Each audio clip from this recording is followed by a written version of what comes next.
நான் ரீசெண்டாக பார்த்து வியந்த ஒரு மனிதர் அண்ட் இவரோட ஸ்டோரி கேட்க கேட்க நானே அழுதுட்டேங்க என்னையே அறியாம. இந்த பிரதரோட வீடியோவை பாருங்க. இது ஒரு சினிமாவை தாண்டின ஒரு கண்டென்ட். அவர் எப்படின்னா டீ விற்கிறார் சார். தெருவா நின்று டீ விற்கிற வேலை தான் செய்யறாரு. செஞ்சுதான் என்ன அப்படி காப்பாத்தி ஒரு நிலைமை கூட்டதான். நானும் எல்லாமே நல்லா இருக்கேன், நல்ல நிலைமையில இருக்கேன் சார். அம்மா ஒரு சமீப காலத்துல எனக்கு இறந்துட்டாங்க.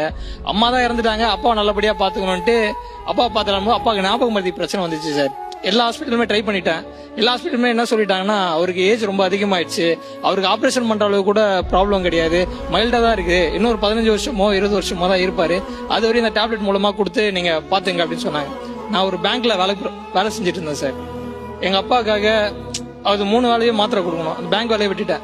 இன்னைக்கு எங்க அப்பா வேலையை எடுத்து நான் செய்யறேன். டீ விக்கிற வேலை தான் நான் செய்யறேன். நீங்க டீ விக்கிறீங்களா? நான் டீ விக்கிறேன். பேங்க்ல என்னவா இருந்தீங்க? பேங்க்ல டீம் லீடரா இருந்தேன் சார். ஏன் விட்டீங்க சார்? அப்பாவுக்கு வந்து 3 வேலை மாத்திரை கொடுக்கணும் சார். என்ன எல்லாமே என்ன சொன்னாங்கன்னா, ஒரு காசு கொடுத்து ஒரு ஆளை வச்சுக்கோங்க, வச்சுட்டு அவங்க மூலமா பாத்துங்கன்னு சொன்னாங்க. அம்மா இறந்துட்டாங்க, அவங்க எப்படி பாத்துப்பாங்க? காசுக்கு வேலை செய்றவங்க எப்படி பாத்துக்க போறாங்க? நான் பாத்துக்கிற மாதிரி வருமா? இப்ப எப்படி அப்பா மேனேஜ் பண்றீங்க சார்? இப்போ நான் டீ கொடுக்க போகும்போது அப்பா கூடவே பைக்லயே உட்கார வச்சு கூட்டு போவோம் சார். 4 மனுஷங்களை பார்க்கும்போது கொஞ்சம் மைண்ட் ரிலாக்ஸ் ஆயிடுவாரு.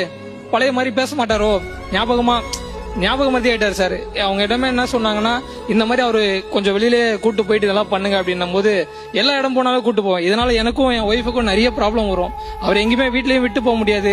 குழந்தை மாதிரி ஏன்பா என்ன எங்கப்பா விட்டு போற இப்படிதான் சொல்லுவாரு. இப்ப அவர் நினைவு இருக்குல்ல? நல்லா போக்கஸா அவருக்கு ஞாபகம் எல்லாம் இருக்கா? சரி இல்ல சார், இங்க வரும்போது வரையும் எதுவுமே தெரியாது சார். பாப்பா கூட்டு வரேன், அவர் சாவறதுக்குள்ள ஒரு நல்ல எல்லாரும் இத்தனை கோடி பேர் பாக்குறாங்களே, எங்க அப்பா இந்த மாதிரி என்ன பெத்து வளர்த்து ஆளாக்குன அப்பா ஏதோ ஒரு வகையில சந்தோஷப்படுத்திட கூடாது, எங்க அப்பா மூஞ்சி எல்லாருக்கும் பாத்திர மாட்டாங்களா, அந்த ஒரு எண்ணத்துக்காக கஷ்டப்பட்டு கூட்டு வந்தேன் சார். இப்படியும் சில மனிதர்கள்